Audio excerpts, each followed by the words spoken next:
Olá, família! Tudo bem com vocês? Comigo tá tudo ótimo, graças ao nosso bom Deus. Estamos começando mais um vídeo e eu já preciso falar para você o seguinte: hoje nós vamos responder uma pergunta. Os cristãos, considerado os gentios, os quais receberam o evangelho, que se tornaram cristãos, deve-se observar o sábado judaico? Uma tradição judaica desde os tempos bíblicos do Antigo Testamento deve ser observada até os dias de hoje? É isso que nós vamos responder nesse vídeo. Antes, eu gostaria de desejar a você a paz do Senhor. Que bom que você está aqui. Se você está vindo proveniente do Manual da Profecia ou do Manual do Casamento, eu só quero explicar rapidamente. O Manual da Palavra é o nosso mais novo canal e ele surgiu com um propósito. É justamente discutirmos teologia, assuntos que não cabem no Manual da Profecia e não cabem no Manual do Casamento, mas que aqui nós iremos abordar para que você tenha explicações à luz da Bíblia sobre diversos assuntos. E hoje nós já vamos começar tratando a respeito do sábado, um tema que no Manual do Casamento já me pediram muito e no Manual da Profecia também. Então hoje nós vamos abordar um pouquinho respondendo essa questão. O cristão deve observar, deve guardar o sábado judaico? Bem, primeiro, quando nós falamos a respeito do sábado, nós precisamos entender o seguinte: de fato, os judeus, eles observam o sábado na condição de mandamento, mas existem outras religiões cristãs que também observam o sábado como mandamento. Quando nós falamos de sábado judaico, naturalmente nós estamos falando da maneira com que os judeus observam o sábado. E aí nós precisamos tomar alguns cuidados, porque no que diz respeito a como os judeus observavam o sábado, tem alguns textos que eu quero citar para vocês, como Mateus 12, verso 1 e 2, que diz assim: naquele tempo passou Jesus pelos campos de cereal em dia de sábado. Seus discípulos estavam com fome e começaram a colher espigas e a comer. Quando os fariseus viram isso, disseram: olha, os teus discípulos fazem o que não é permitido fazer no sábado. Aqui nós já percebemos que os fariseus, na condição de judeus, eles observavam o sábado de uma maneira muito rígida e sempre se atentando ao que podia ou não podia fazer. E aí, nessa história mesmo do capítulo 12, Jesus dá uma explicação para eles que é lícito que a pessoa coma no sábado, principalmente estando ele na obra do Senhor. Então, na ótica dos judeus, dos fariseus principalmente, era ilícito aquilo que Jesus estava fazendo, mas Jesus explicou que não. Acerca de um mandamento que deveria ser observado, era lícito que eles comessem. Era lícito que aqueles que estivessem trabalhando na obra do Senhor, de fato, por ser sábado, viesse a se alimentar, viesse a colher uma espiga.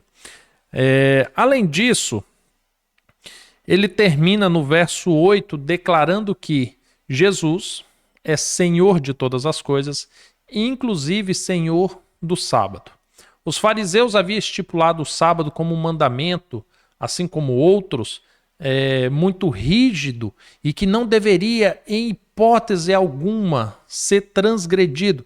E, de fato, se você for olhar a raiz, a base dos 10 mandamentos, a própria palavra do Senhor diz que se você tropeça em um, Jesus disse isso, né? Se você tropeça em um dos 10, você é condenado pelos 10. Então, o sábado, na condição de um dos 10, de fato, era importante que houvesse a sua devida observação. Mas Jesus era Senhor também do sábado. Ou seja, ele sabia e ele tinha autoridade para falar a respeito do sábado. Não bastando isso, nós temos outras passagens, ainda no capítulo 12, por exemplo, quando Jesus fala assim: quanto mais vale o homem do que uma ovelha, logo é permitido fazer bem nos sábados. Ali Jesus ele ainda explicando aos fariseus, ele fala, olha, se porventura cair uma ovelha sua num penhasco, você não vai pegar ela, não vai resgatar ela porque é sábado. Quanto mais fazer o bem. Isso porque Jesus tinha curado uma pessoa no sábado e os fariseus acharam terrível aquilo. E olha só, eles ficaram mais escandalizados por ter sido sábado do que felizes por um homem que foi curado, que recebeu um milagre. Aí você começa já a observar que o sábado judaico, ele é muito religioso. Ele é muito preocupado em tradições. E aí, diante disso, nós precisamos fazer justiça, porque outras religiões observam o sábado, mas não com tanto rigor quanto os judeus, outras até com mais rigor. E aí, diante disso, a gente estabeleceu o sábado como uma referência judaica ou de qualquer outra religião cristã é muito perigoso. À luz da Bíblia, o que nós vemos que nos ajuda a compreender a respeito do sábado? Primeiro texto, e sempre que eu falo sobre o sábado, eu gosto de fazer a seguinte leitura. Quando você vem para Gênesis, ainda no capítulo 2, não, você pode ler o capítulo 1, verso 31 e o capítulo 2, verso 1, 2 e 3, que fala assim: Viu Deus tudo o que tinha feito e que era muito bom. Houve tarde de manhã, esse foi o sexto dia, ou seja, Deus terminou a obra da criação, certo? Ainda não, porque aí no capítulo 2 ele fala assim: assim os céus, a terra, todo o exército foram acabados. Havendo Deus acabado no sétimo dia a obra que fizera, ele descansou nesse dia de toda a sua obra. E abençoou Deus o sétimo dia e o santificou, porque nele descansou de toda a obra da criação que fizera. Eu acho interessante isso daqui, porque o descansar não significa que Deus estava cansado, mas significa que ele cessou a atividade que ele estava fazendo.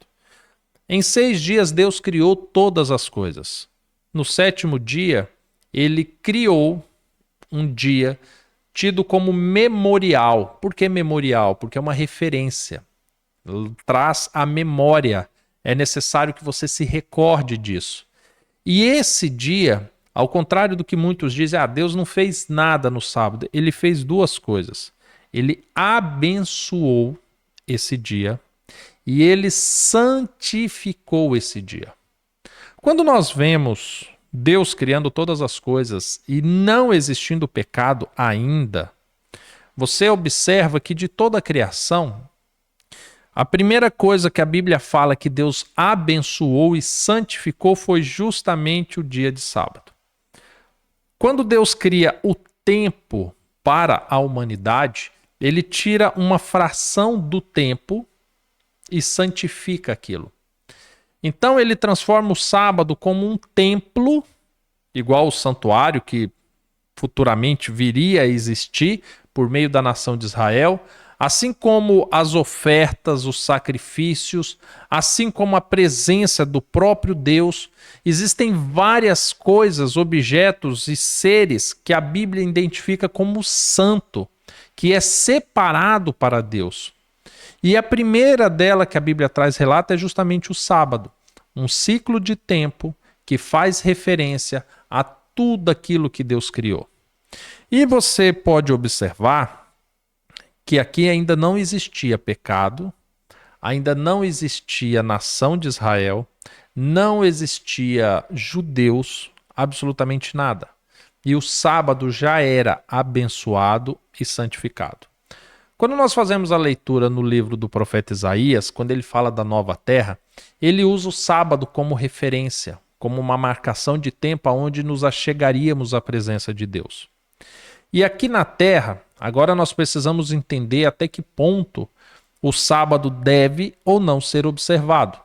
Se nós vimos que quando Deus criou todas as coisas e elas permanecem conforme Deus criou até hoje, como assim, Diego, permanece como Deus criou? Sim, Porque quando Deus criou a luz ainda existe, correto? Mesmo havendo pecado. Deus criou os animais ainda existem, mesmo havendo pecado. Sol, lua, tudo existe. Lembra quando Jesus falou assim, olha, até que tudo passe, pode passar inclusive os céus e a terra, mas nenhuma letra, nenhum tio, nenhum jota será retirado da lei do Senhor. Ou seja, tudo aquilo que Deus criou antes do pecado, isso há de permanecer. Então, quando nós temos essa descrição, essa narrativa de que Deus criou um dia, um lapso temporal santo, perfeito e abençoado, isso já serviria para toda a humanidade. Já não iria restringir apenas aos judeus ou aos israelitas. Interessante isso, né? Agora, quando nós vamos para Êxodo 20, quando fala do mandamento em si, porque aí agora sim, Deus está instituindo a nação de Israel e Deus faz uma aliança para com aquele povo, que obviamente se estenderia para toda a humanidade, porque nós não temos relatos bíblicos de uma outra aliança que Deus firmou com outro povo para que esses pudessem se achegar a Deus. Então, qualquer pessoa na face da terra que tivesse que se achegar a Deus deveria vir sobre os termos desta aliança. E dentro desta aliança dizia o seguinte, no capítulo 20, a partir do verso 8. Lembra-te do dia de sábado para o santificar. Ou seja, trata-se de um período de tempo santo, pertencente a Deus. Como é que nós devemos proceder nesse dia? Verso 9. 6 dias trabalharás, e neles farás toda a tua obra. Mas o 7º dia é o sábado do Senhor, o teu Deus. E não farás nenhum trabalho, nem tu, nem o teu filho, nem a tua filha, nem o teu escravo, nem a tua escrava, nem o teu animal, nem o estrangeiro que estás das tuas portas para dentro. Até aqui por enquanto. Uma coisa interessante que nós precisamos destacar é quando começa o verso 10 falando assim, mas o 7º dia é porque é na sequência, ou seja, você contabiliza-se 1º dia, 2º dia, 3º dia, 4º dia, 5º dia, 6º dia, 7º dia. Quando chega no 7º dia é o sábado do Senhor. O mandamento especifica que ao chegar no 7º dia, esse dia seria o sábado, o dia santo, separado para Deus. Por que é importante eu destacar essa contabilidade? Porque muitas religiões consideram, de fato, pelas inúmeras passagens bíblicas falando acerca do sábado, fala assim, olha, realmente o sábado existe e é bíblico. Mas o sábado que Deus quer que nós observemos é o sábado lunar. Peraí, mas aqui não está falando nada de lua. Quando Deus criou o sábado lá no Éden, não se tratava de sábados lunares. Tratava de um dia sequencial, o 7º dia sequencial. Outros falam assim, Diego, mas já passou tanto tempo. E se o sábado hoje for a quinta-feira? For a quarta-feira? Se for a segunda-feira? A questão é que você tem a própria história, a própria ciência comprovando que, embora houvesse mudanças de calendários ao longo dos séculos, a contabilidade sequencial dos dias nunca foram alteradas. O domingo sempre foi após o sábado sempre após a sexta-feira e assim sucessivamente. Então não houve nenhum dia que se repetiu a contabilidade semanal. Então hoje nós estamos ainda nesse ciclo. E é interessante quando nós nos atentamos que a Bíblia ensina, lá no Gênesis, houve tarde e manhã, ou seja, cruzou-se um ciclo de um dia, contabiliza-se um novo dia. Ou seja, os dias não são contados apenas pelas luas ou pelas estações, embora elas cumpram o seu papel específico.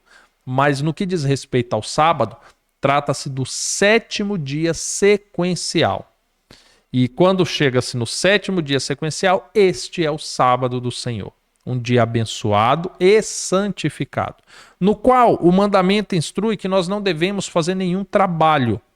Agora, o que os fariseus discutiam com Jesus era esse conceito. O que é trabalho? Ajudar o próximo é um trabalho? Alimentar-se é um trabalho? Cozinhar é um trabalho? Limpar a casa seria um trabalho? E aí, de repente, diante disso, abre-se discussões. Existem religiões que consideram que, não, você não deve cozinhar nesse dia. Outras que já observam o sábado que chegam a uma conclusão. Bem, eu acredito que pode cozinhar, enquanto outras falam que não pode. Outros falam assim, não, pode-se ajudar o próximo. Outros falam assim, não, ajuda o próximo de domingo a sexta, no sábado não. Então entenda que os fariseus contestavam muito a Jesus este conceito. O que é trabalho? Apanhar uma espiga e comer é trabalho? Ajudar ou fazer a cura de alguém que estava enfermo por ser sábado é lícito? Aí Jesus usa o exemplo, tá, mas e se um gado seu cair num aprisco, num abismo e precisar de socorro, você não vai ajudar? Entende? Isso foi discutido e Jesus trouxe luz em relação a isso, declarando que fazer o bem é lícito, que a gente não deve buscar os nossos próprios interesses, que Jesus é Senhor inclusive do sábado, que o sábado foi feito por causa do homem, ou seja, o sábado é um dia para que eu me recorde das coisas que o Senhor fez, para que eu possa me santificar também nesse dia, para que eu possa descansar, repousar do meu trabalho semanal. O sábado foi feito por isso. E diante desta afirmação, muitos se perguntam assim, tá, mas por quê? Aí o verso 11 responde, porque em 6 dias fez o Senhor o céu e a terra, o mar e tudo que neles há. Mas o 7º dia ele descansou. Por isso, abençoou o Senhor o dia de sábado e o santificou. Note que essa referência de ter abençoado e santificado é repetida aqui. Ou seja, o que estava em vigor antes do pecado permanece em vigor após o pecado. E quando Isaías fala da nova terra, significa que após o término do pecado ainda estará em vigor. Porque tudo aquilo que Deus criou antes do pecado, isso permanecerá. Coisas que aconteceram após o pecado, certamente, elas perderão algum sentido. Mas tudo aquilo que Deus criou perfeito, permanecerá perfeito. E diante disso, eu digo para você que o cristão deve observar o sábado judaico? Resposta: deve-se observar o sábado bíblico. Sábado judaico ou de outras religiões podem sim haver muito zelo, como também pode haver muito descrédito a isso, mas deve-se observar o sábado bíblico, que é o 7º dia sequencial da semana, que é justamente o sábado, e que nele deve-se atentar aos mandamentos, procurar desviar o pé de fazer coisas dos nossos próprios interesses, buscar nos santificar, ajudar o próximo, meditar na tua palavra, evitar qualquer tipo de trabalho, principalmente trabalhos remunerados, ou seja, o sábado bíblico ele está em vigor sim. Agora, quando nós vamos lá para Paulo, pegar alguns dos seus escritos, há momento em que ele fala sobre o sábado também. E ele destaca em uma das suas passagens, por exemplo, falando de que nós devemos entrar no descanso de Deus por meio de Cristo. Só que note em que em nenhum momento, quando ele fala, ou seja, ele conceitualiza ainda mais o sábado, comparando a graça e a misericórdia de Deus no repouso que nos é oferecido, em nenhum momento ele invalida o sábado. Lá em Colossenses, inclusive, ele fala assim que ninguém deve julgar o outro, quer seja pelo comer, pelo beber, ou pelas festas, ou pelos sábados, alegando que tudo isso é sombra de coisas futuras que há por vir. Mas se você for ler com cuidado, você vai observar que em todo aquele contexto ele deixa bem claro, o cristão não deve julgar ninguém, independente se a pessoa está ou não observando os mandamentos. Isso não compete a nós. Então, quando ele fala que ninguém julgue você por causa do sábado, ele não está invalidando o sábado, ele não está dizendo que aquela lei não existe mais. Ele está dizendo que nós, enquanto cristãos, não devemos usar nenhum dos mandamentos para julgar os outros. E, por fim, uma coisa muito importante que eu escuto: há pessoas que falam assim, tá, só que eu não guardo só o sábado, eu guardo todos os dias, porque todos os dias são do Senhor.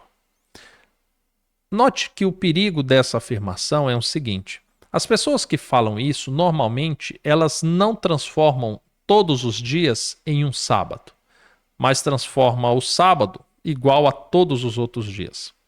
Ou seja, todos os outros dias ela cuida dos seus próprios interesses, ela trabalha remuneradamente, ela não se preocupa em santificar-se ou santificar este período de tempo ao Senhor, e ela vive a sua vida normalmente. E ela transforma o sábado dessa forma. Ou seja, quando a pessoa fala isso, na verdade ela não está valorizando ao sábado, ela está desprezando ao sábado. E mais, se a pessoa ela dedica a sua vida agora à santificação, separar um dia, 24 horas, para dedicar exclusivamente ao Senhor, porque Ele é criador de todas as coisas, não seria nenhum esforço, não haveria nenhum prejuízo.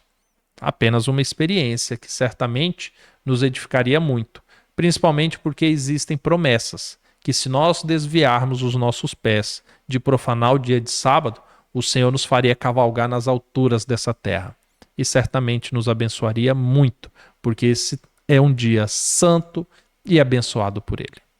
E aí, você gostou? Ficou mais dúvidas? Deixe nos comentários a sua dúvida e quem sabe, muito em breve nós faremos um vídeo respondendo a sua pergunta. Se inscreva no canal, se você ainda não é inscrito, curta esse vídeo, compartilhe com quem você sabe que tem dúvidas em relação a esse assunto e vamos conversar, vamos estudar a palavra do Senhor juntos. Fique com Deus, espero te encontrar num próximo vídeo. Até mais, tchau, tchau.